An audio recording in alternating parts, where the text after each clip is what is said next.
할렐루야. 오늘도 주의 말씀과 은혜를 사모함으로 이전을 찾으신 여러분들을 주님의 이름으로 환영하고 축복합니다. 우리 앞뒤 옆분들 바라보시면서 오늘도 말씀 통해 선명한 주의 음성 듣기를 원합니다. 이렇게 인사하겠습니다.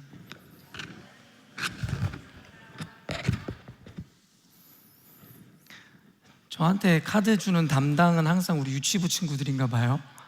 그래서 어버이날 카드도 우리 다혜리가 주었는데요. 보니까는 다른 선생님들한테나 부모님들에게 구구절절 어떤 장문의 편지를 썼는데 유치부에게 제가 할당되다 보니까 우리 다혜리가 쓴 카드를 기쁜 마음으로 열어봤더니 거기 I love you 하나 이렇게 써있더라고요. 물론 그것도 너무 감동적이고 너무 좋았는데 다른 이제 부모님들의 편지 내용을 들어보니까 평소에 그분을 생각하던 그 아이의 마음이 구구절절 이렇게 적혀 있는 게 너무 좋았겠다, 감동이 됐겠다는 생각이 들어서 나에 대해서는 우리 아이들이 어떻게 생각하나 좀 듣고 싶은데 유치부 아이들에게 할당되다 보니까 길게 글을 쓰지 못하는 것 같은데 오늘은 또 우리 하나가 카드를 저에게 줘서요. 제가 또 이런 거 궁금해 하잖아요. 그래서 뒤에 앉아서 빨리 따가지고 뭐라고 썼나. 이게 하나가 쓴 편지 맞죠? 근데 하나가 이렇게 글씨를 잘 쓰나요? 정말 여기 우리 아들이 없어서 그런데 하율이보다 글씨 잘 쓰는 것 같아요. 진심으로요. 근데 글씨를 너무 잘 써가지고 누가 써줬나 싶을 정도인데 이번에는 다혜리보다 다행히 내용이 좀 길어요. 근데 읽는데 저 눈물이 왈칵 날 뻔할 정도로 감동했어요. 뭐라고 썼냐면 Thank you for thinking about us. 저는 이 말이 그렇게 저한테 감동이 되네요. Thank you for thinking about us and praying for us. Thank you for teaching us the gospel. 이렇게 편지를 썼는데 저는 뭐 다른 것보다 Thank you for thinking about us. 우리에 대해서 늘 생각해 주시고 염려해 주셔서 고맙다 뭐 이런 의미 아니겠습니까? 그걸 하나가 아나 봐요. 제가 여러분을 얼마나 많이 생각하는지 말입니다. 제가 늘 confidently 여러분에게 얘기할 수 있는 게 뭐냐면 전 인생에 고민이 없습니다. 여러분은 제가 고민이 많을 거라 생각하지만 고민이 없어요. 전 재정에 대해서 심지어 제 체류 문제에 대해서 비자에 대해서 저는 고민해 본 적이 없습니다. 지금도 너무나 불안정하고 불확실한 미래를 살아가고 있지만 그런 것 때문에 고민해 보거나 두려워해 본 적이 없다고요. 스트레스 받아 본 적은 더더욱 없습니다. 그런데 저에게 유일한 부담이 되는 게 뭐냐면 우리 성도들입니다. 성도들. 제 인생이야 제 믿음으로 제가 이기고 제가 받아내면 되는데 아직 믿음이 연약하거나 믿음이 작은 성도들이 과연 그들이 당면한 문제에 대해서 어떻게 극복하고 있을까에 대해서 생각하면 잠을 못 이룰 정도로의 때로는 스트레스가 돼요. 이것까지도 내려놓아야 된다는 걸 아는데 아직까지는 그만큼 그 모든 걸 내려놓을 정도의 신앙의 성숙을 제가 이루지는 못한 모양입니다. 그래서 저는 주중에 여러분에 대한 생각을 참 많이 합니다. 어떤 이들은 어떻게 목사님은 우리에 대해 그렇게 잘 아냐고 묻는 분들이 종종 있으세요. 왜이겠습니까? 여러분에 대해서 그만큼 관심이 있고 생각을 많이 하기 때문입니다. 그래서 전 여러분들의 작은 옷차림이나 헤어스타일이 바뀌어도요 저는 대본에 누구보다 빨리 알죠. 왠지 아세요? 여러분에 대해 관심이 많기 때문입니다. 평소에 여러분 한 명 한 명의 모습에 관심이 많기 때문입니다. 그런 의미에서 우리 하나가 제 마음을 알아주는 것 같아서 참 감동스럽게 오늘 설교를 시작할 수 있을 것 같은데요. 지난주에 회의 가운데 우리 조하나 전사님이 이제는 우리 교회에서 좀 이런 규칙과 룰에 대해서 호칭 부분에 대해서 확실히 좀 정리해야 될 때가 된 것 같다고 저한테 자기가 호기롭게 이야기하더니 그래서 광고 때 자기가 그 부분에 대해서 단호하게 얘기할 것 같이 얘기하더니 결국에는 자기는 또 좋은 사람이 되고 나한테 결국에는 그 책임을 넘기는, 그러니까 조하나 선사님은 항상 좋은 사람으로 남아야죠. 아니 제가 꺼낸 말이 아니라 자기가 그래야 될 것 같다고 해놓고서는 그래서 언제 하나 했더니 아무 말도 없이 그냥 광고에 넘어가는데 아마 처음에 형제 자매 인사해야 된다는 그게 그 단호함이었나 봐요. 저는 황당한 거예요. 그래서 결국엔 나쁜 놈은 제가 돼야 되는 건가 봐요. 전사님은 늘 그렇게 좋은 사람 되세요. 여러분, 규칙과 이 법이라는 게 지나치게 강요되고 강조될 때 나타나는 필연적 결과가 뭐냐면 비판과 정죄입니다. 그래서 율법주의에 빠져 있는 교회들을 보면요, 결국엔 그 율법에 의해 자기도 구속받지만 그로 말미암아서 누군가를 정죄하죠. 자기가 큐티를 열심히 하고 기도를 열심히 하고 말씀을 열심히 보고 새벽 예배 열심히 나오는 건 좋은데 필연적으로 자기도 그 구속함 가운데 있음으로 말미암아 누군가에게 그로 인한 비판과 정죄를 하기에 이르더라는 거예요. 그래서 형식과 율법에 의해 신앙생활하는 것을 제가 그렇게 엄히 경계하는 거거든요. 자기도 그와 같은 행위를 하고 있으면서도 즐겁지도 않아요. 그렇기 때문에 남을 정죄하는 거고요. 그래서 저는요, 여러분도 보시면 알겠지만 저희 교회에서는 규칙과 법을, 그리고 그와 같은 신앙적인 어떠한 습관이나 어떠한 율법적인 개념들을 여러분에게 강조하지 않아요. 저는 강요하지 않는다고요. 신앙과 신학에 있어서는 굉장히 보수성을 띠지만 삶의 모습에 대해서는 여러분의 각자의 삶의 개성을 존중합니다. 옳지 못하고 틀린 것에 대해서는 엄히 경고하지만 다름에 대해서는 저는 누구보다도 관대한 목회자라고 저는 생각하거든요. 또한 법과 규칙이 너무 강조되고 강요되면은 필연적으로 이견과 더불어서 불평이 공동체 안에 넘치게 됩니다. 왜냐하면 각자 사람들마다 생각이 다른데 어떤 의미에서 개념화된 규칙과 법이 자꾸 강조되고 강요되다 보면 자꾸 이견이 양산되고 그거에 따른 불평이 공동체 안에 생겨나게 되죠. 저는 다 이해합니다. 다 그럴 수 있다고 생각합니다. 그럼에도 불구하고 아이러니하게도 필연적으로 불특정 다수가 모여있는 공동체나 어떤 조직에는요, 모두가 동의할 수는 없고 이해할 수는 없지만 규칙과 법이라는 게 필연적으로 존재할 수밖에 없습니다. 모두가 내 맘 같지 않지만 말입니다. 그래서 저는요, 오랜 목회 세월을 보내면서 이와 같은 개념과 다름을 너무 잘 알고 있기 때문에 저는 법과 규칙에 대해서 여러분들에게 이렇게 공론화해서 얘기해 본 적이 없습니다. 여러분, 우리가 셀 모임에서 읽는 코이노니아 언약조차도 제가 만들자고 해서 만든 게 아닙니다.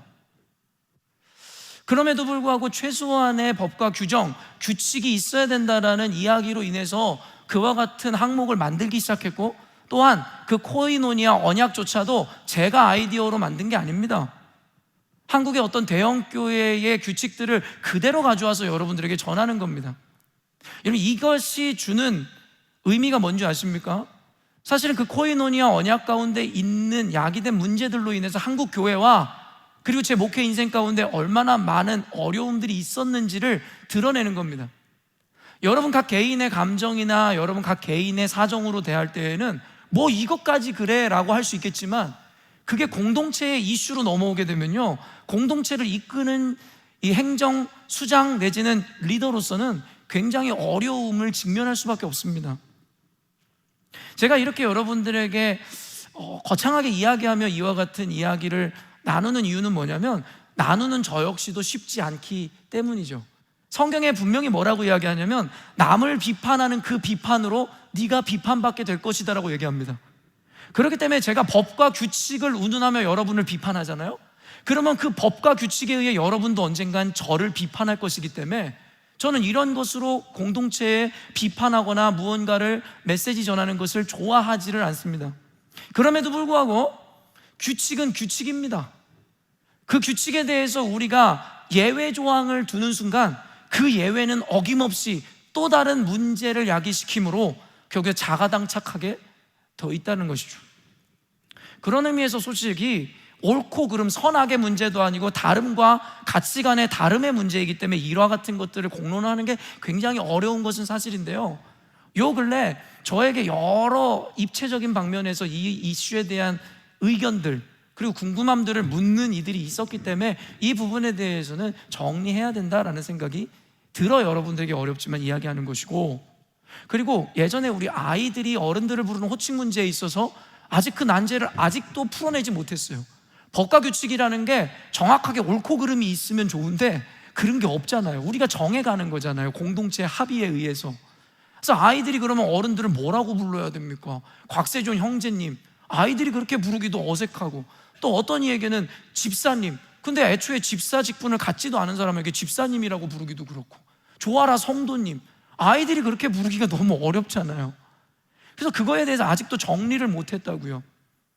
그리고 또 한 가지 난제가 뭐냐면 청년부들, 제가 우리 여기 있는 영범이랑 우리 클로이는 청년 때부터, 어렸을 때부터 알았던 친구들이거든요. 지금은 가정을 잃은 어른이 되었지만 제가 영범아, 혜정아 그렇게 부르다가 갑자기 이제 작년부에 올라왔다고 해서 제가 혜정자매님, 영범 형제님 하는 게 굉장히 힘들어요. 사실은 저 입장으로 여러분이 생각해 보세요. 역지사지해 보세요. 제가 우리 명수한테도 맨날 명수야 명수야 하는데, 명수가 어느 날 상투를 틀었다고 해서 명수 형제님, 그게 힘들어요. 우리 세호도 마찬가지잖아요. 제가 청년 때부터 보았기 때문에 세호야 세호야 지금 그러거든요. 근데 이제는 결혼을 하고 한 아이의 아빠가 되었는데 제가 이제는 세호 형제님이라고 하는 게 맞아요. 존칭을 쓰는 게요. 그런데요, 저에게 쉽지가 않더라는 거죠. 항상 친구처럼 동생처럼 지내던 아이들한테 세호 형제님, 영범 형제님. 그래서 이제 제가 생각한 거는 이제는 세호한테 세호라고 안 부를 거고 그냥 매튜라고 부르려고. 영어로 부르면은 그거 호칭으로부터 좀 자유해지더라고요. 다행히 혜정이라고 하는 클로이 혹은 케빈 그럼 되잖아. 그런데 문제는 동진 형제 같은 사람이 결혼하면 문제야. 내가 영어 이름을 몰라. 제가 여러분에게 이렇게 웃자고 이야기하는 이유는 이젠 공동체가 변화될수록 우리가 이제는 그 변화를 받아들이는 때가 됐다는 거죠. 언제까지 세호가 세호일 수는 없잖아요. 그래서 저 역시도 어렵지만 이번에 이 개념을 여러분께 전하면서 나도 그 청년들에게 이제는 그들이 결혼을 하면 제가 존칭을 쓰고 그리고 세호 형제님 혹은 매튜 이렇게 영어로 부르기로 결정했습니다. 저에게도 역지사지하면 쉽지 않은 거거든요. 저희 열린문교회에서는요 스페셜 릴레이션십 SR을 금합니다. 그래서 셀도 보면 부부를 띄워놓고 친한 관계들을 다 찢어놓아 셀을 구성한 거예요. 원래 가까운 거 알아요. 부부가 얼마나 가깝겠어요. 그리고 여러분 친한 사이 제가 다 알고 있어요. 근데 제가 우리 리더들한테 엄히 경계하는 게 뭐냐면 교회에서 친한 척 하지 말라고. 당신들 친한 거 알고 있는데 교회에서 친한 사이일수록 더 가까이 있지 말라고. 왜냐하면 당신들의 그 관계성으로 인해서 어떤 누군가는 접근을 하질 못한다고. 공동체는요 믿지 않는 이들, 교회를 처음 찾는 이들을 위에서 눈높이를 맞추어야 된다고 기본적으로 생각합니다. 진리의 문제가 아니라면 말입니다. 그렇기 때문에 저는 저희 교회에서 친한 척 하지 말아라, 그리고 그 스페셜 릴레이션십에 대해서 여러분 갖지 말아라 라고 저는 초기 때부터 여러분에게 강조해 오죠. 그 가운데 우리 호칭 문제가요, 저는요 어떤 마인드까지 갖고 있냐면, 저는 여러분 보통 보편적 전통적 목회자랑 다른 관념을 갖고 있는 거 알잖아요. 그래서 저는 옛날에 교회를 개척하거나 제가 목사가 되면 그냥 형 동생 하면서 지내는 공동체를 만들려고 그랬어요. 왜 목사를 꼭 목사라 그래야 돼요? 동진 형제가 그냥 형 저한테 부르는 게 뭐가 문제예요? 우리 원래 브라더스 앤 시스터잖아요. 그런데요 실제 목회를 하다 보니요 그게 한계가 있다는 걸 알게 됐어요. 그 의미가 잘못돼서가 아니라 결국에는 우리가 인간으로서 그와 같은 개념을 받아들이는 데 있어서의 한계, 그리고 목사한테 형 그러다 보면 목사가 전하는 메시지의 가치마저도 결국에는 하찮은 것으로 여기게 된다는 것을 깨닫게 됐어요. 내 마음 같지가 않은 거죠. 형 동생하고 지내고 언니 동생하며 지내는 게 뭐가 문제입니까? 우리 브라더스 앤 시스터스인데. 그런데요 그 호칭이 주는 위화감으로 인해서 처음 오는 이들은 그와 같은 그룹에 끼기가 어렵다라는 거죠. 그런 의미에서 저희 교회에서는요 호칭 부분에 있어서 형 동생, 언니 동생 하지 않기로 이미 결의를 했고 코이노니아 언약에도 기록해 놓았습니다. 그럼에도 불구하고 여전히도 우리 가운데 그와 같은 일들이 있죠. 알면서도 저는 묵인하고 존중하고 인정해 주었습니다. 왜냐하면 나쁜 게 아니잖아요.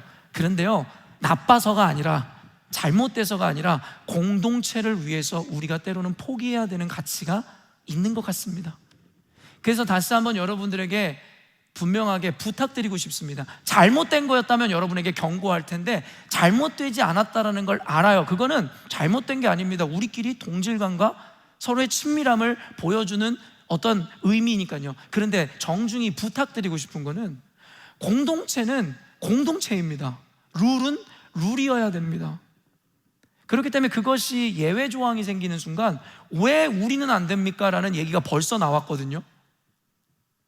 그렇기 때문에 법은 완벽할 수 없음을 알면서도 목회자로서 여러분들에게 다시 한번 정중히 권면드리고 부탁드립니다. 여러분이 세상에서 어떻게 살아가는지에 대해서 전 알지도 못하고 개입할 수도 없습니다. 그러나 교회 공동체에서만큼은 여러분도 우리 안에 we belong to the open door church라면 여러분들이 우리 안에 있는 룰에 대해서도 할 수 있다면 완벽한 룰은 아니겠지만 지키려고 노력해 주셨으면 좋겠습니다. 그렇지 않으면 교회 공동체가 어렵습니다. 이것을 지켜나가는 리더로서 굉장히 어려움을 경험하게 됩니다. 그래서 그런 의미에서 여러분들에게 마음 상하지 않기를 부탁드리면서 정중하게 여러분들에게 한 번 더 부탁드립니다. 제가 늘 얘기하지만 개인보다는 열린문 교회 공동체를 먼저 생각해 주십시오. 개인의 생각보다는 공동체 리더들의 그 고충을 먼저 생각해 주시기를 또한 부탁드립니다.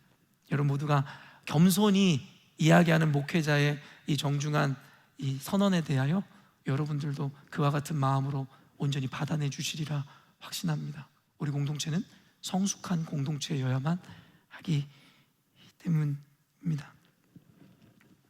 그런 의미에서 우리 조하나 전도사님의 또 선한 레토릭을 통해 여러분 인사하길 원하는데, 형제님, 자매님, 제가 당신을 섬기겠습니다. 이렇게 인사하겠습니다.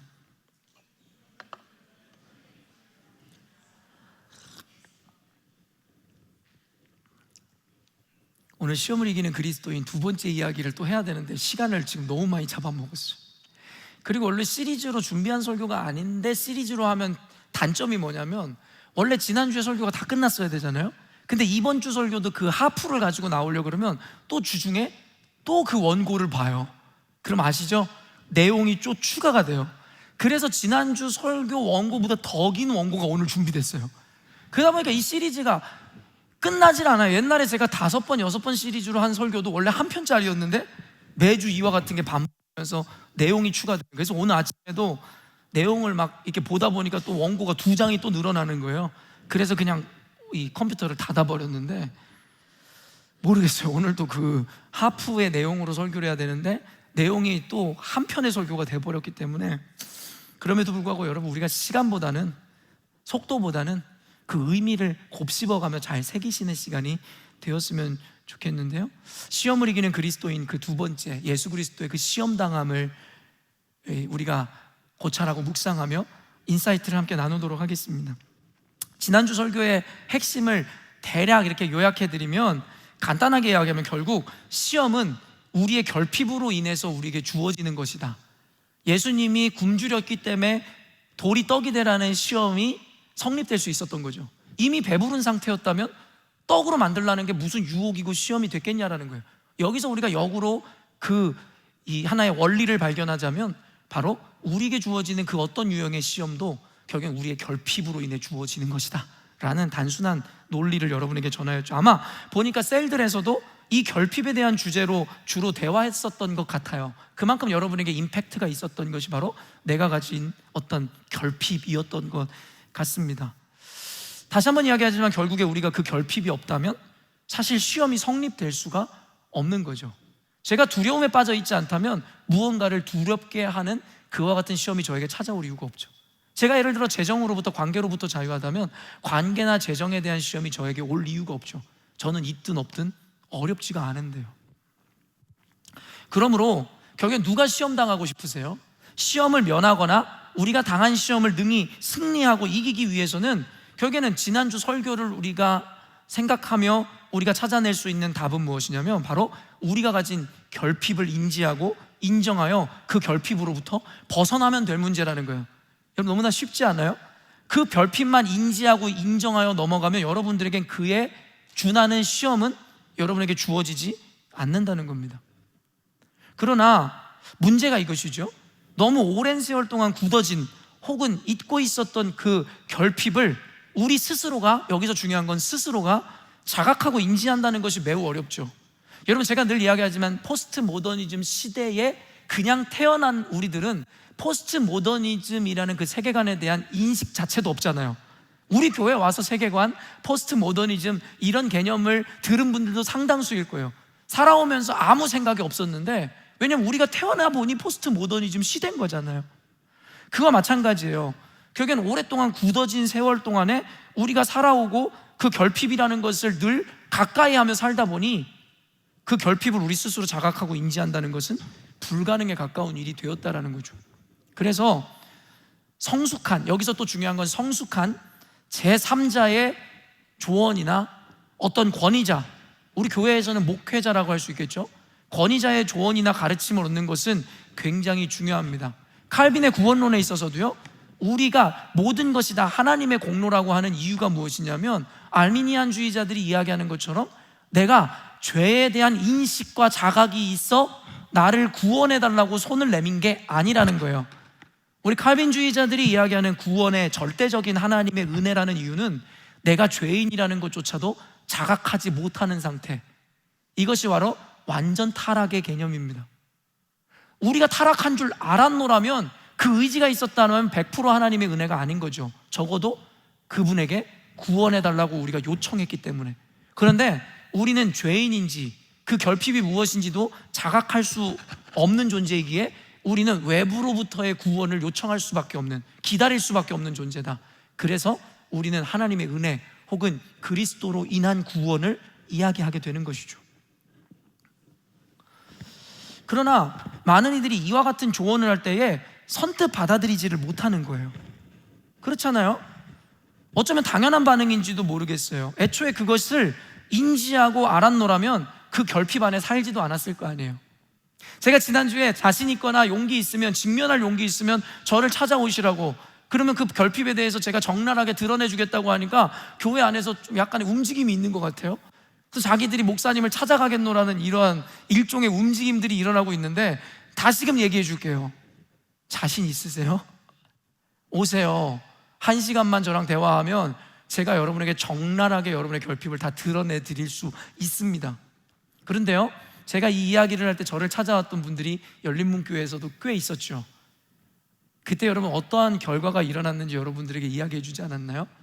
그 이야기를 끝까지 듣지도 못하고 울면서 박차고 화내며 떠났습니다. 그리고 어떤 분들은 그런 이야기를 해주면 저는 아닌데요, 이런 답변을 거의 90%가 합니다. 그러면 제가 그런 분들에게 이런 이야기를 하죠. 당신이 긴 줄 알았다면 당신이 그 결핍 가운데 살았을 거라고 생각하냐고.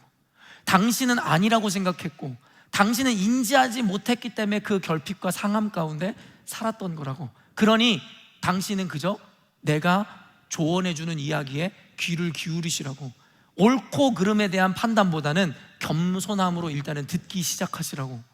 제가 여러분에게 대해서 주관적인 입장을 취할 이유가 없잖아요. 그나마 여러분에 대해서 객관화시킬 수 있는 건 저 아닙니까? 그런 의미에서 선뜻 받아들이지를 못하는 거예요. 그리고 이 결핍을 인지하고 받아들이지도 못할 뿐만 아니라 인정할 수가 없는 거죠. 여지까지 자신은 그게 옳은 줄 알고 살았거든요. 그래서 우리가 이 결핍을 인지하고 받아들이며 또한 인정하기 위해서 우리 안에 필요한 게 뭔지 아세요? 겸손입니다. 그러나 우리는 자존심 때문에 이 겸손을 받아들이지를 못하죠. 그 자존심. 사실 여러분, 자존감과 자존심은 결정적인 차이가 있다라는 거 여러분 알고 계시나요? 사실 자존감의 결핍의 결과가 저는 자존심이라고 생각합니다. 그렇게 자존감은 좋은 것이지만 자존심을 내세우는 것은 좋은 것이 아닙니다. 그러나 자존심이라는 이 단어의 사전적 의미를 살펴보면 그것 자체가 부정적인 의미를 갖고 있는 단어가 아니에요. 자존심이라는 것에 대한 의미가 뭐냐면 남에게 굽히지 아니하고 자신의 품위를 스스로 지키는 마음이라는 긍정적인 의미를 담고 있는 것이 자존심이라는 단어의 사전적 의미입니다. 그러나 안타깝게도 우리는 이 단어의 본래 의미를 올바로 적용하지 못하고 자신의 수치를 그리고 결핍을 가리기 위한 수단으로서 이 자존심을 내세우기 때문에 그것을 부정적으로 여러분에게 이야기해 드리는 겁니다. 자존심을 세우고자 하는 것이지만 결국에는 자존감이라는 것은 무슨 말이냐면, 자존심이라는 것은 여러분이 세우려고 하는 것이지만 우리가 이야기하는 자존감이라는 것은 세우려고 하는 것이 아니라 세워지는 겁니다. 우리의 자존심을 내려놓는 것이 곧 겸손이며 그 자존심을 내려놓을 때 결국엔 자존감이 세워지는 겁니다. 자존감의 결핍 때문에 자존심을 세우는 거예요.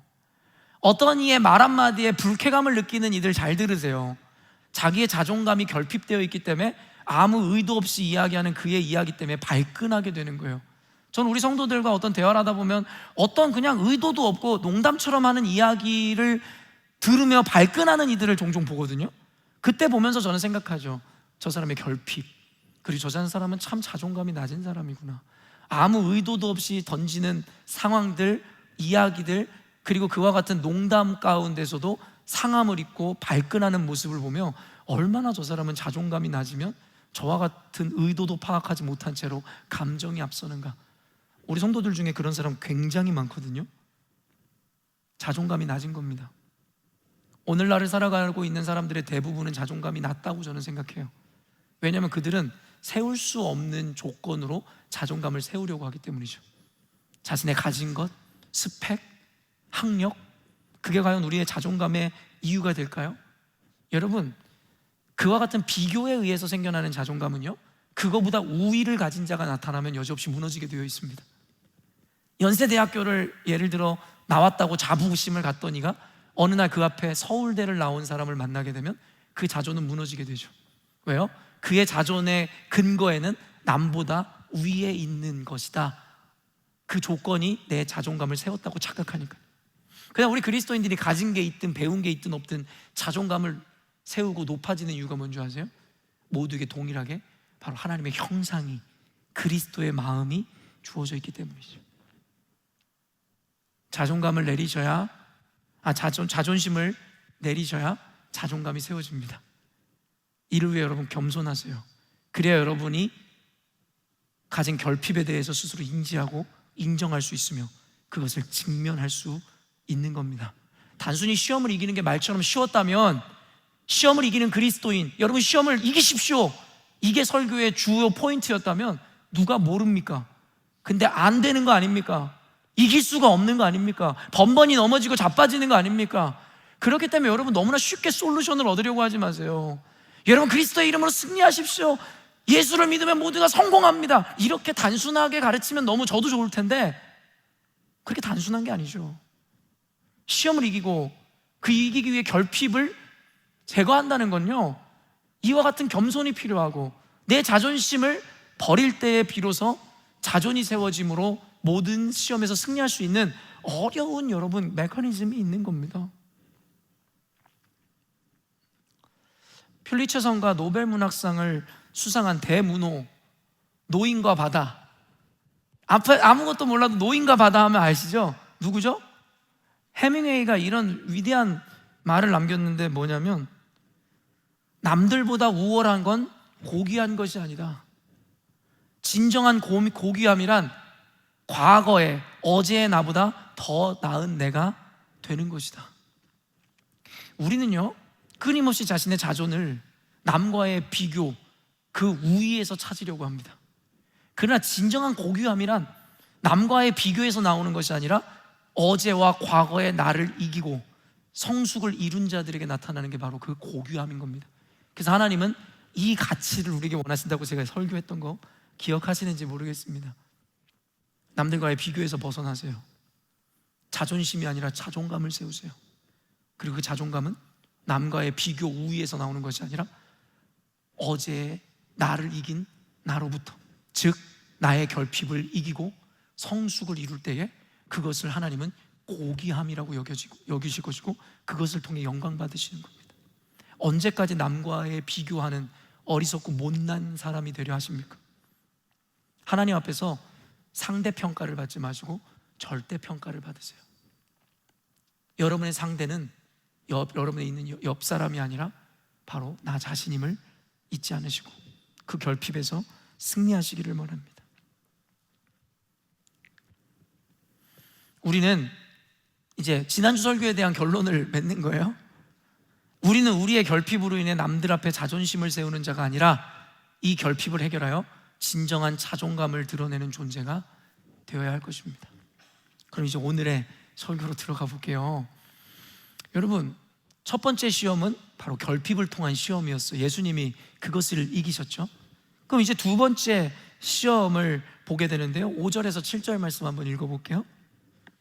마귀가 또 예수를 이끌고 올라가서 순식간에 천하 만국을 보이며 이르되 이 모든 권위와 그 영광을 내가 내게 주리라. 이것은 내가 넘겨준 것이므로 내가 원하는 자에게 주노라.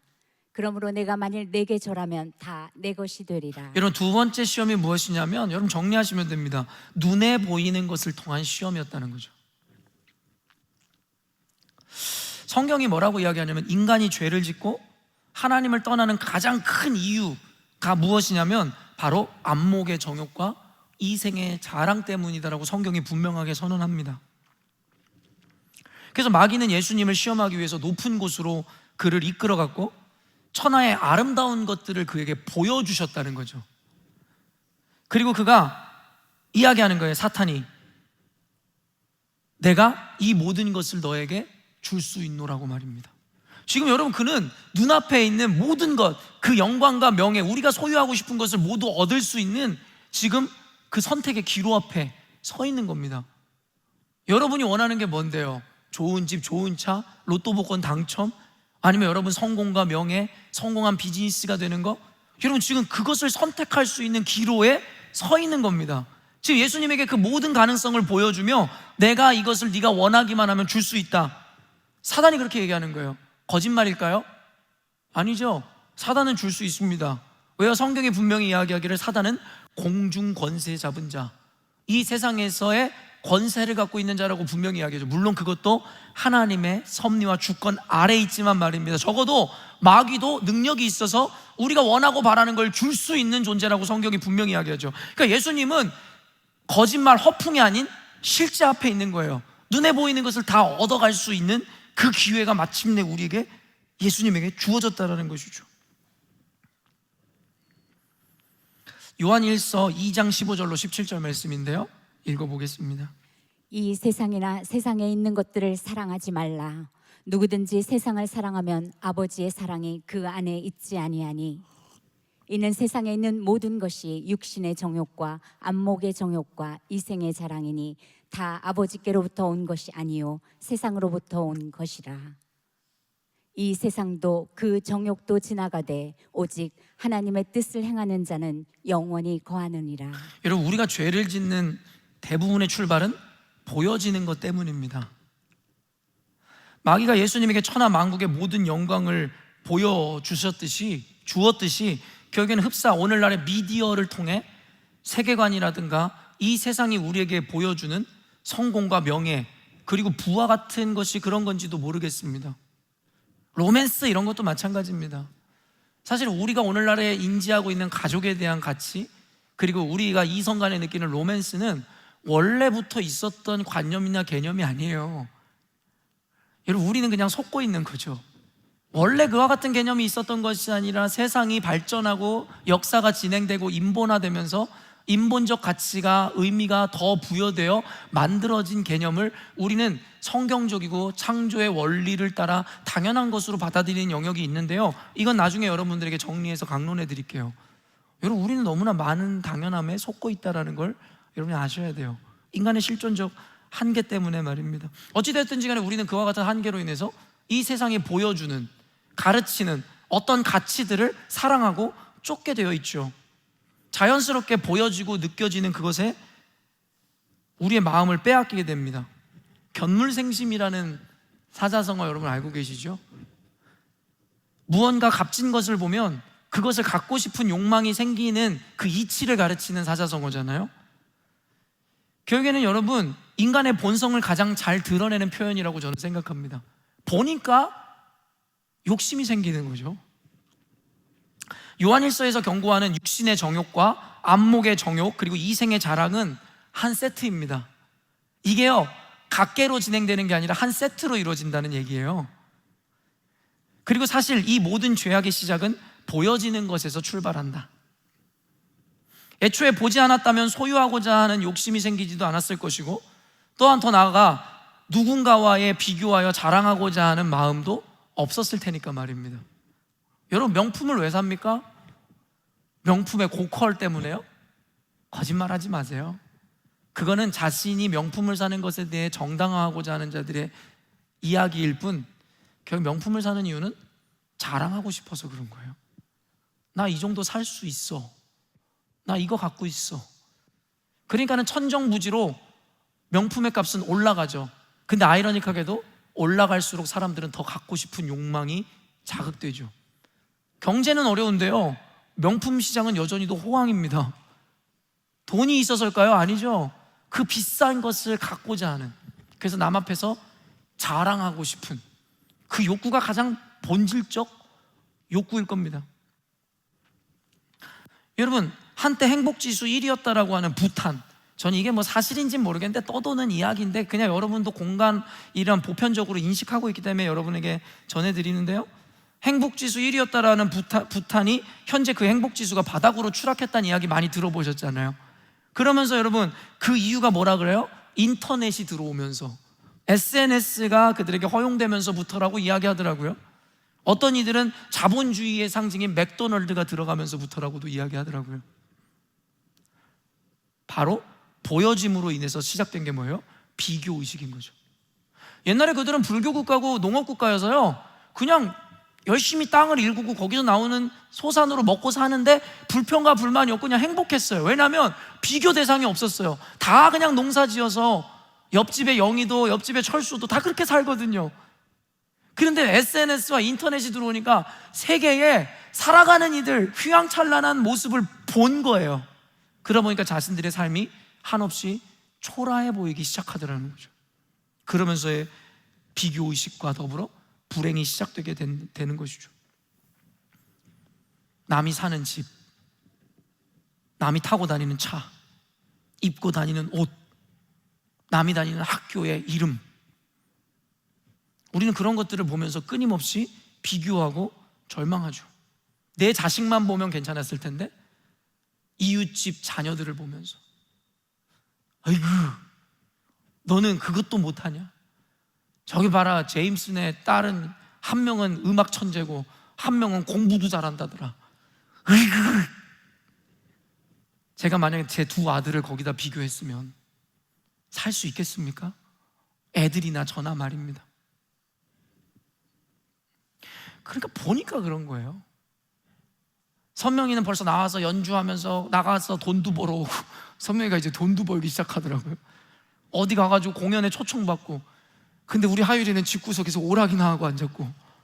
속이 뒤집어집니까? 안 뒤집어집니까? 내가 선명이를 보지 않았노라면 우리 아들이 오락하는 거를 보면서 속이 뒤집어지지도 않았을지도 모르겠죠. 천집사님네 집을 다녀온 이후로 내 집이 너무나 초라한 거죠.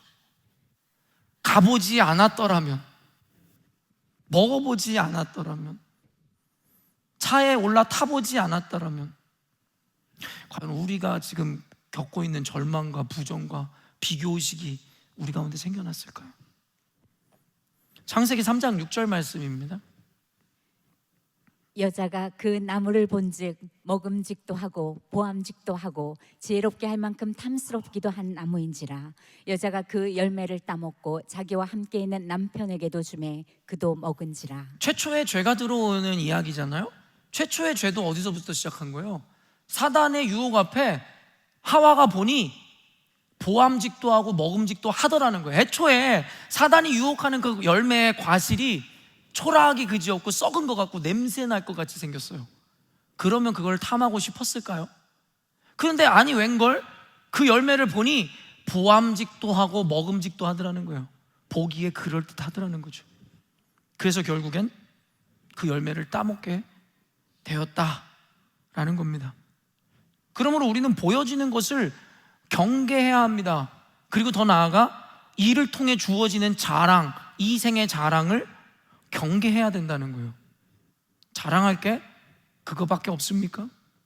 어거스틴은 고백록을 통해서 이와 같은 이야기를 하는데요, 이 생의 자랑에 대해서 사람들이 자신을 두려워하고 사랑해 주기를 갈망하는 욕구라고 정의했어요.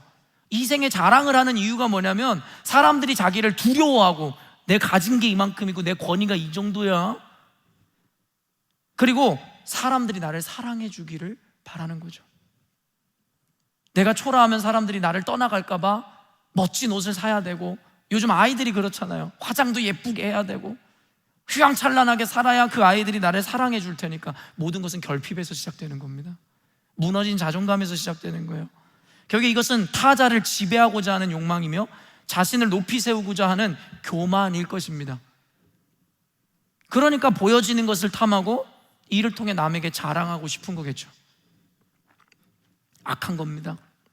마귀는 세상을 보여주고 눈에 보이는 모든 권세와 영광을 주겠노라 예수님을 시험한 것이고, 이에 예수님께서 답하시죠. 8절 말씀 읽어볼게요. 예수께서 대답하여 이르시되 기록된 바 주 너의 하나님께 경배하고 다만 그를 섬기라 하였느니라. 그럼 결국엔 두 번째 시험의 가장 중요한 핵심이 뭐였냐면 마귀에게 절하느냐 마느냐였다라는 개념이에요. 우리가 시험을 볼 때요, 출제자의 질문을 보지 마시고 현답을 했던 그 답을 보면 질문의 의도가 보입니다. 그러니까 이 시험의 핵심은 네가 갖고 싶은 거, 먹고 싶은 거, 소유하고 싶은 거 가질래 말래가 시험이 아니었던 거예요. 결국엔 그것을 선택하는 것은 곧 마귀에게 절하는 것이었다라는 것을 보여주는 예수님의 우문현답이었던 것이죠. 내가 그것을 선택하는 순간 마귀에게 절한 것이다. 그래서 아까 요한일서에서 뭐라고 이야기하는 거예요? 너희들이 그와 같은 것을 사랑하는 것은 하나님을 사랑하는 것이 아니라 세상을 사랑한 것이었다라고 이야기하는 것이잖아요. 결국에 예수님은 너에게 모든 것을 주겠다라고 이야기하는 그의 유혹 앞에 결국엔 그것이 곧 마귀에게 절하는 것이었음을 알았기에 예수님 말씀하시죠. 기록된 바 주 너의 하나님만 경배하고 그를 섬기라. 눈에 보이는 것에 현혹되어 본질을 잊게 만든 겁니다. 내가 명품 하나 사는 거, 좋은 집을 살고자 하는 욕망, 성공하고자 하는 것, 좋은 대학 내 아들 보내고자 하는 게 뭐가 잘못입니까? 라고 얘기할 수 있겠지만 실제로 그것 자체에는 잘못이 없지만 결국에 그것을 추구하는 자의 마음에 죄의 유무가 달려있다는 것이죠. 결국에는 후자라면 결국엔 하나님이 아닌 세상에서의 만족과 세상에서의 자랑을 위해 하나님을 사랑한다 이야기하면서도 결국엔 세상을 사랑하여 세상에게 굴복하는 자의 모습이라고 성경에서 이야기하고 있다라는 겁니다. 우리가 선택하는 욕망과 자랑은 결국 마귀에게 절한 결과이고 대가라고 성경의 논리가 우리에게 이야기하고 있는 겁니다. 그저 내 본성을 자극하고 욕망을 충족하는 것은 결국엔 마귀에게 굴복한 것임을 성경은 우리들에게 이야기하고 있는 것이죠. 마태복음 6장 24절입니다. 한 사람이 두 주인을 섬기지 못할 것이니 혹 이를 미워하고 저를 사랑하거나 혹 이를 중히 여기고 저를 경히 여김이라. 너희가 하나님과 재물을 겸하여 섬기지 못하느니라. 여러분, 성경은 우리가 두 주인을 섬길 수 없다고 분명히 얘기합니다. 이건 상식적이잖아요. 어떻게 주인을 둘을 섬길 수 있습니까? 그런데 그 상식적인 가운데 뭐라고 이야기하냐면 이와 같은 자는 두 마음을 품어 정함이 없는 자라고 이야기하면서도 결국에 이를 통해 우리들에게 이야기하고 싶은 건 뭐냐면 너희들이 본질적인 것을 선택할 수 있는지에 대해 요구하는 시험이었노라고 이야기하고 있는 거라는 거죠. 돈, 명예, 권력을, 그러나 오해하지 말아야 되는 것은 부정한 것으로 여기거나 멀리하라는 이야기가 아닙니다. 저는 한국 기독교인들이 특히 이와 같은 오류에 빠져 있는데요, 돈을 혐오하고 부정적인 것이고 세속적인 걸로 생각하는 이들이 꽤 많아요. 명예, 성공도 마찬가지입니다. 목사님도 지금 이야기하는 그 논리가 그런 거 아닙니까? 라고 또 오해하신다면 여러분 잘못 이해하시는 거예요. 돈, 명예, 권력을 부정한 것으로 여기거나 멀리하라는 것이 아니라 돈, 명예, 권력의 의미를 바로 아시라는 이야기를 하는 거죠. 여러분, 우리 인생에 있어서 그것들은 꼭 필요한 겁니다. 이런 돈이 없다면 여러분이 지금 어떻게 앉아서 이 전깃불 아래서 예배를 드리고 있겠습니까? 돈이 없으면 예배 이후에 어떻게 여러분 같이 식탁의 교제를 나눌 수 있겠어요? 돈이 없다면 여러분 어떻게 지금 사는 집에서 살 수 있습니까? 어떻게 차를 기름을 넣고 다닙니까? 근데 돈을 부정한 것으로 여기면서 그러면 그 부정한 것에 굴복하여 그것을 사용하고 있다는 자신의 인생은 뭐가 되는 거냐는 거죠. 초대교회 때부터 돈이란 것은 너무 필요했습니다. 그래서 초대교회는 특별히 부유한 집안의 사람들 혹은 유부녀들에 의해서 초대교회가 세워졌음에 대해 기록이 있죠. 그게 돈이 있어야 교회가 세워질 수 있었던 겁니다.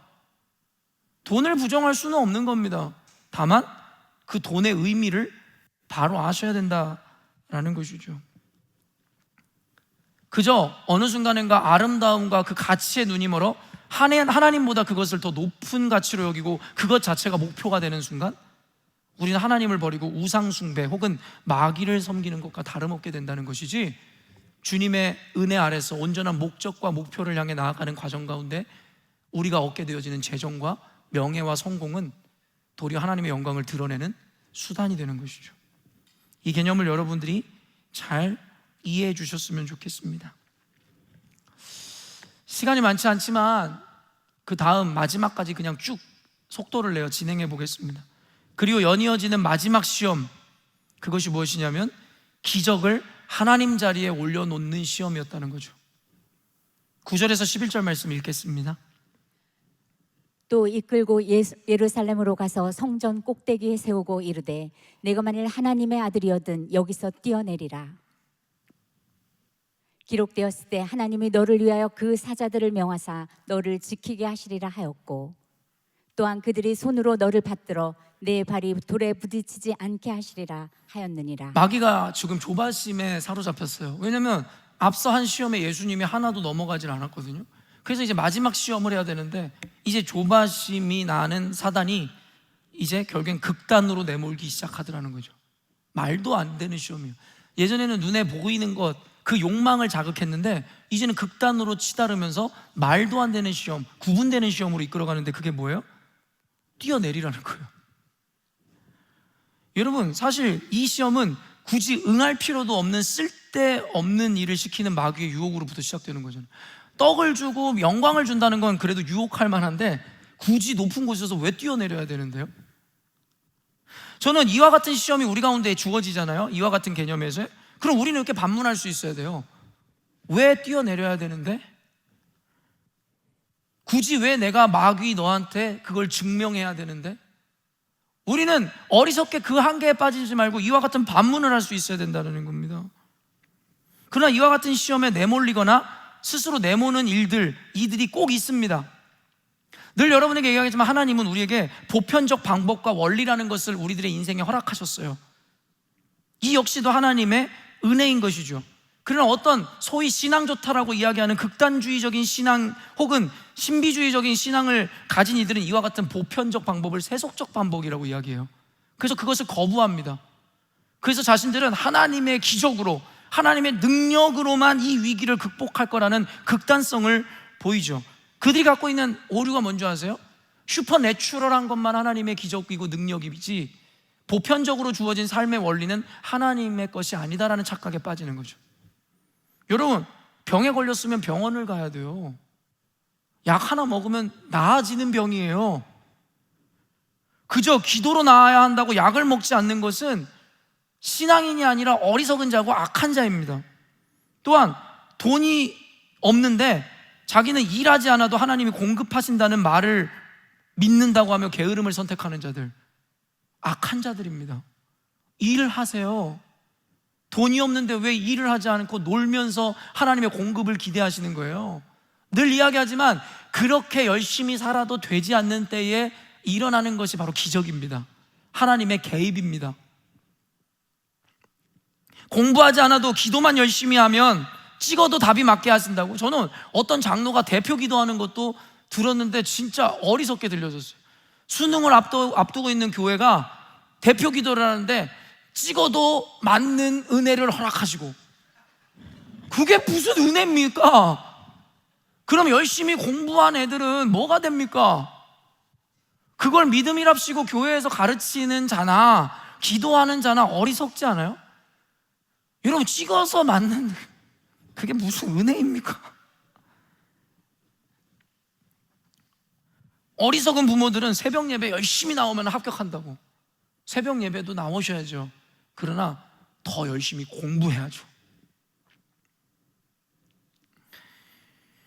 더 안타까운 것은 그들은 그것을 인지하지도 못하고 그것이 신앙인 줄 안다는 거예요. 그러니까 개선하거나 바꿔야 된다는 인식 자체가 없는 거죠. 마귀는 결국 이와 같은 극단을 통해 하나님의 능력을 보여주고 증명하라고 명령해요. 근데 이렇게 얘기하죠. 내가 왜 너한테 증명해야 되는데? 교회의 기적을 증명하라는 세상 사람들에게 이렇게 얘기하세요. 왜 내가 너한테 그걸 증명해야 되는데? 우리는 응할 이유가 없죠. 그래서 예수님이 뭐라고 말씀하세요? 12절 말씀입니다. 예수께서 대답하여 이르시되 주 너의 하나님을 시험하지 말라 하였느니라. 시험하지 말라잖아요. 우리에게 기적은 필요 없습니다. 이미 기적은 우리에게 이루어졌는데요. 아까도 우리 경화자매가 선곡한 곡 중에 I'm sorry, 여러분 눈물이 나지 않는 게 비정상 아닙니까? 피지컬 눈물이 안 나더라도 우리 내면으로 다 울고 계셨잖아요. 저는 그 가운데 제일 인상적이었던 게 하나님, 당신은 나에게 더 이상 빚이 없습니다. 하나님이 우리에게 빚진 게 있어요? 우리가 당연하게 나가서 하나님께 요구할 이유가 있습니까? 2000년 전에 예수님은 물과 피를 쏟으시며 자신이 줄 수 있는 모든 것을 주셔서 천하보다 귀한 구원을 우리에게 허락하셨는데 우리가 그에게 빚진 거지 그가 우리에게 빚졌습니까? 근데 뭐가 그렇게 당당해요? 나와서 알량한 헌금 조금 내면서 헌신 조금 하면서 하나님한테 당당하게 요구하는 당신들의 그 모습이 정상입니까? 하나님이 뭘 우리에게 빚졌습니까? 우리가 빚진 자가 되어 주님을 위해서 생명을 다 갈아 넣어야 돼도 모질랄 판에 뭘 교회에 와서 바랄 게 많아요. 엄밀히 이야기하면 굳이 기적에 대해서 하나님께 기도하거나 요청할 필요도 없다니까요. 기적은 하나님이 허락하시는 것이지 우리가 요구하는 게 아니에요. 그런 성질의 것이 아니에요. 그런 사람들을 배은망덕하다 이야기하는 겁니다. 당신의 가장 적절하고 아름다운 때에 주님께서 그 기적을 허락하시는 거예요. 기적에 목매는 신앙인 되지 맙시다. 마귀나 세상에게 뿐만 아니라 내게도 증명하기 위해 기적을 요구하지 말라는 겁니다. 왜 하나님이 여러분에게 증명되어야 되는데요? 여러분이 인정하든 않든 하나님은 존재하는 분이에요. 여러분 믿으십니까? 근데 그분이 왜 여러분에게 증명되어야 되는데요? 단단히 착각하는 거죠. 하나님 내가 믿을 테니까 기적을 보여달라고요? 왜 보여주셔야 되는데요? 당신이 믿어 구원에 이르면 당신에게 복이지 하나님께 무슨 의미가 있다고요? 냉정하게 생각해 보라는 겁니다. 하나님은 보지 않고 그저 믿는 믿음을, 하나님께서는 보지 않고 믿는 믿음을 우리에게 원하시듯이 아무런 기적 없이도 신비가 없이도 하나님을 인격적으로 신뢰하고 받아내는 믿음을 기뻐하는 거지. 언젠가도 이야기했잖아요. 예수 믿게 하는 게 뭐가 어려워요? 초자연적인 주님의 능력으로 오늘 하늘이 열리면서 주님이 우리 가운데 내려오시면 되는 거예요. 그러면 다 예수 믿을 거 아닙니까? 근데 주님은 그와 같은 방식을 선택하지 않으시는 이유는 주님은 사람들의 인정을 원하시는 게 아니라 그들의 믿음. 이게 상식 아닙니까? 여러분의 인생 가운데 여러분이 필요한 모든 기적을 주님이 그냥 베풀어 주시면 되죠. 그러면 주님을 인정 안 할 사람이 어디 있어요? 근데 주님은 그것을 선택하지 않으시죠. 왜요? 그건 믿음이 아니니까. 믿음이 없이는 기쁘시게 못하나니. 믿음이 없다면 주님이 굳이 우리를 선택하실 이유도 없었다는 겁니다. 오늘날 SNS가 발전하면서 거짓 복음과 더불어서 잘못된 기독교 가치를 전하는 자들이 누룩과 같이 번지고 있어요. 우리 열린문교회와 같이 그 복음을 세상에 전파하는 로마의 길처럼 좋은 하나의 이 도구가 되는가 반면에 이 SNS라는 게 독약처럼 사람들에게 잘못된 기독교 관념과 신앙을 전하고 번지게 하는 도구가 되기도 합니다. 그 중에서 삶에 지치고 찌든 성도들을 유혹하고 자극하는 컨텐츠가 뭐예요? 기적이나 체험을 광고하는 컨텐츠들이에요. 그들은 이상한 기적을 행하는 거예요. 막 앞에서 또 쇼맨십은 왜 이렇게 있는 거예요? 여러분도 보셨는지 모르겠지만 뭐 귀신 들린 여자한테 그냥 귀신을 쫓아내주면 되잖아. 앞에서 막 그냥 막 쇼를 하고 칼질을 하고. 여러분 귀신이 쫓아가는 이유가 뭐예요? 귀신 쫓아내는 거는요 성경적인 거잖아요. 근데 귀신을 쫓아내는 결정적인 그 근거가 뭐예요? 하나님의 말씀이죠. 예수님은요 서 있는 것만으로도 마귀가 벌벌 떨고 권세 있는 말씀으로 선포하면 떠나가는 겁니다. 그래서 우리는 내가 나사렛 예수 그리스도의 이름으로 명하고 선포하노니 그 권세를 우리에게 주셨으니까요. 그러면 될 뿐입니다. 근데 나와가지고 앞에서 소리를 지르고, 저는 제일 싫어하는 사람들 마이크 갖다 대고 시끄럽게 왜 그러는 건데요? 지가 바람을 불면 입냄새만 나는 거 아니에요? 왜 그런 쇼를 하는데요? 결국에는 자기를 드러내고자 하는 거잖아요. 앞에서 왜 퍼포먼스가 필요합니까? 예수의 이름으로 명하고 선포하면 되는 거 아닙니까? 근데 그들이 하는 그 행위를 보면서 사람들은 본질적 의미를 모르니까 광신도들처럼 그들을 따르고 추종하죠. 그런데 그런 이유로 그들을 따르는 자들, 진짜 그들에게 하나님은 계신 걸까요? 그저 기적이라든가 자극적인 체험을 시각화하여 보여줌으로 우리를 오도하는 자들을 추종하는 거죠. 결국엔 그런 비본질적인 것에 마음을 빼앗겨 그런 것들이나 추구하면서 결국 이들의 신앙은 하나님이 아닌 기적, 결과를 통한 자기 욕망을 쫓아탄 것이라고 할 수 있는 것이죠. 저와 여러분은 다릅니까? 점검해 보시라는 거예요. 어떤 이들의 기적 체험이나 간증을 통해 많은 이들이 이런 이야기를 하죠. 자기도 그와 같은 기적을 체험하고 싶다고. 어제도 우리 은미자매 또 조아라 집사와 같이 대화하면서 이런 대화를 했더랬습니다. 저 예전부터 정말 기적을 많이 체험했거든요. 여러분에게 공개한 기적도 있지만 공개할 수 없는 기적들 너무 다양하게 체험했습니다. 그러다 보니 가끔가다 간증, 그와 같은 슈퍼내추럴한 기적에 대한 체험들을 여러분에게 종종 나눌 때가 있으면 그 이야기를 듣는 성도들이 하는 얘기가 뭔지 아세요? 나도 목사님 같은 기적을 경험하고 싶습니다. 그런데요, 아이러니게 뭔지 아십니까? 기적과 체험을 하기 위한 전제 조건이 뭐냐면요, 극심한 결핍을 경험해야 된다는 거예요. 다시 한번 얘기해 볼까요? 여러분, 극빈에 처해 있든지, 정말 당장 내일 렌트비 낼 돈도 없고 당장 내일 끼니를 먹을 수 있는 돈도 없는 극빈을 경험하든지, 아니면 생물학적으로 당신 이제 시한부입니다, 이제 곧 죽을 겁니다, 이런 죽음의 위기를 맞이하든지, 아니면 극도로 위험하고 억울한 순간에 처해져야 그 기적이라는 것이 일어나는 거예요. 그럼 여러분에게 이거 설명해 줬는데 다시 물어볼게요. 이런 기적을 경험하고 싶으세요? 여러분, 왜 기적을 경험한다는 것 자체의 환상에 빠져서 그 기적을 경험하는 자들이 선행되어 경험하는 극심한 고통에 대해서는 여러분 생각 안 하냐는 거예요. 결핍이 있어야 유혹과 시험이 있듯이 우리 안에 극심한 결핍이 있어야 하나님의 기적이 필요한 겁니다. 기적 자체가 그렇게 아름다운 게 아니라고요. 그래서 제가 우리 자매들한테 그런 이야기를 했어요. 기적이란 저와 같이 극단적인 결핍과 어려움 가운데 있을 때라야 주어지는 건데, 당신들의 인생에 그 기적이 필요 없다면 그것이 기적인 줄 아시라고. 내가 열심히 일해서 충분히 먹고 살 수 있고, 좋은 집에 살 수 있고, 학교를 갈 수 있고, 차를 타고 다닐 수 있고, 여러분, 그게 기적인 걸 왜 모릅니까? 왜 슈퍼내추럴하고 이상한 일이 일어나야 그게 하나님의 기적이라고 생각하세요? 여러분이 열심히 살아서 지금 행복한 가정을 이룰 수 있음 자체가 기적이란 걸 왜 모르냐고요. 여러분, 고백 제대로 하세요. 진짜 기적을 원하세요? 그렇다면 제가 살아왔던 그 과정도 여러분 살아내야 될 텐데 자신 있으세요?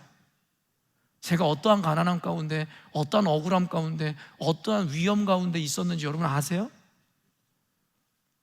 저를 죽이려고 하는 자들, 저를 고소하려고 하는 자들, 제가 얼마나 많은 이들의 위협 가운데 지금까지 목회해 왔는지 여러분 아세요? 제가 그런 거에 대해서 여러분에게 이야기를 하질 않으니까 여러분은 모르는 거죠. 그것에 의해 하나님의 말씀의 권위와 가치가 추락할까 봐 기적을 탐하지 마세요. 우리가 그저 기적이 없이도, 여러분이 말하는 기적이 없이도 살아갈 수 있는 삶 자체, 그것 자체가 기적임을 잃지 마세요. 내가 열심히 돈을 벌어 살 수 있고, 병원에 가 약을 먹고 나을 수 있는 것, 내 아이들이 무탈하고 건강하게 자라나며 주변에 좋은 사람들, 우리 교회 가족들과 같이 좋은 사람들이 주변에 있음 자체가 기적입니다. 결론을 맺겠습니다. 3가지 시험을 이기는 예수님의 지혜로운 답변, 그 가운데 한 가지 공통의 원리와 비결이 있는데요, 그게 뭘까요? 이게 결론입니다. 그 3가지 시험을 이기는 그 과정적 지혜도 중요하지만 결론이 이건데요, 그 모든 시험을 통틀어서 이길 수 있는 비결이 뭐였습니까? 바로 말씀이었습니다. 예수님은 자신의 지혜나 경험으로 답변하지 않으셨어요. 모든 것을 말씀으로 하셨어요. 요한계시록 12장 10절 11절 제가 읽어드릴게요. 내가 또 들으니 하늘에 큰 음성이 있어 이르되 이제 우리 하나님의 구원과 능력과 나라와 또 그의 그리스도의 권세가 나타났으니 우리 형제들을 참소하던 자 곧 우리 하나님 앞에서 밤낮 참소하던 자가 쫓겨나고, 사탄입니다, 또 우리 형제들이 어린 양의 피와 자기들이 증언하는 말씀으로써 그를 이겼으니 그들을 죽기까지 자기들의 생명을 아끼지 아니하였도다. 말씀으로 이기는 겁니다. 나를 억울하게 하고 있는 저들에게 내가 너네들보다 더 부자가 돼서 이길게. 자식 자랑하는 자들에게 내 자식 더 성공시켜서 너희들이 이겨볼게가 아니라 우리는 말씀으로 이기는 겁니다. 예수님이 말씀으로 이겼듯이. 여러분, 때로는 말씀은 하나님 돈이 없는데 지금 무슨 말씀입니까? 하나님 지금 가정이 깨어지게 생겼는데 무슨 말씀입니까? 지금 내가 당장 병에 걸려 내일 죽게 생겼는데 무슨 말씀입니까? 여러분, 말씀이 답입니다. 여러분 믿으십니까? 예수님이 답입니다. 예수가 밥 먹여주냐고요? 예수가 무슨 밥 먹여주냐고요? 여러분, 예수가 밥 먹여줍니다. 예수가 답입니다.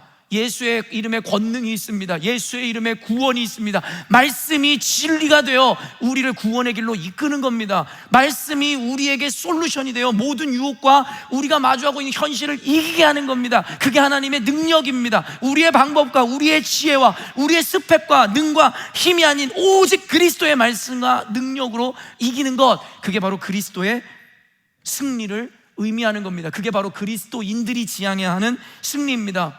여러분은 억울함을 이기는 방법, 가난을 이기는 방법, 시험을 이기는 방법을 뭐를 택하셨습니까? 여러분이 택한 방법으로 이긴다면 그리스도인의 승리는 아닐 겁니다. 하나님께 무관한 영광일 것입니다. 여러분, 우리는 예수님이 그러하셨듯이 말씀으로 이겨야 합니다. 그래야 세상의 방식 혹은 순간의 성공이나 승리를 경험하여도 그것이 결과와 관계없이 하나님과 무관한 것이 되듯이 우리가 하나님의 말씀으로 세상을 살아갈 때 결과와 관계없이 그 모든 삶의 과정이 하나님께 영광이 되는 겁니다. 우리 존재 목적은 성공이 아니라 하나님의 영광, 솔리데오 글로리아라면 결과와 관계없이 과정 중에 말씀으로 살아냈다면 그것으로 충분합니다. 마지막 13절 말씀입니다. 마귀가 모든 시험을 다한 후에 얼마 동안 떠나니라. 여러분, 여기서 진짜 핵심이거든요. 예수님이 시험을 다 이기셨잖아요. 그래서 마귀가 떠나가는데 여러분, 너무 안타까운 게 뭐예요? 얼마 동안만 떠나가더라는 거예요. 다시 옵니다. 한 번 이겼다고, 한 번 은혜를 체험했다고, 침례를 받았다고 신앙생활 끝나는 거 아닙니다. 시험은 계속 오고 다시금 나를 찾아오게 되어 있습니다. 다만 오늘 말씀을 통해 내 경험을 통해 우리가 시험을 이긴다면 그 다음 시험이 왔을 때 조금 더 이기기 쉽고 그 다음에 시험이 왔을 때 조금 더 이기기 쉽게 되는 것입니다. 예수님의 승리 이후에 마귀가 완전 떠나간 것이 아니라 얼마 동안 잠시 떠났다는 거예요. 어떤 이들이 이런 얘기를 하는 걸 제가 많이 들었어요. 저 이제는 말씀으로 다 이길 것만 같아요. 저 이제 너무나 행복합니다. 전 이제는 다 된 것 같아요. 근데 어김없이 어때요? 다음에 와서 또 상처받고 원망하고 두려워하는 반복이 이루어지죠. 골프를 칠 때 겸손을 배우죠. 이제는 다 된 것 같아요. 이제는 뭔가 깨달은 것 같아요. 그런데 어때요? 그 다음에 가면 여지없이 무너지죠. 그래서 어떤 이가 그런 이야기를 해요. 알 것 같다를 만번해야 이제 골프에 대해 조금 아는 거라고. 여러분, 우리가 된 것 같아, 자기 신앙에 대해서 이제는 자신이 있어, 나는 이제는 예수님을 아는 것 같아, 그와 같은 자들은 예수님을 모르고 있다라는 것에 대한 증명이고 아직 갈 길이 멀다라는 것에 대한 자신들의 고백임을 잊지 않으셨으면 좋겠습니다. 그래서 신앙은 늘 겸손해야 하며 늘 주님과 동행해야 할 것이고 늘 주님의 도우심이 없이는 이겨낼 수 없는 것이다라는 걸 잊지 않으셨으면 좋겠습니다. 여러분의 사는 삶 가운데 오늘 예수님이 그러하셨듯이 각양각색의 시험이 다가올지라도 오직 말씀을 통한 지혜를 통해 모든 시험으로부터 승리하시는 저와 여러분 되시기를 주님의 이름으로 축원합니다. 기도하겠습니다.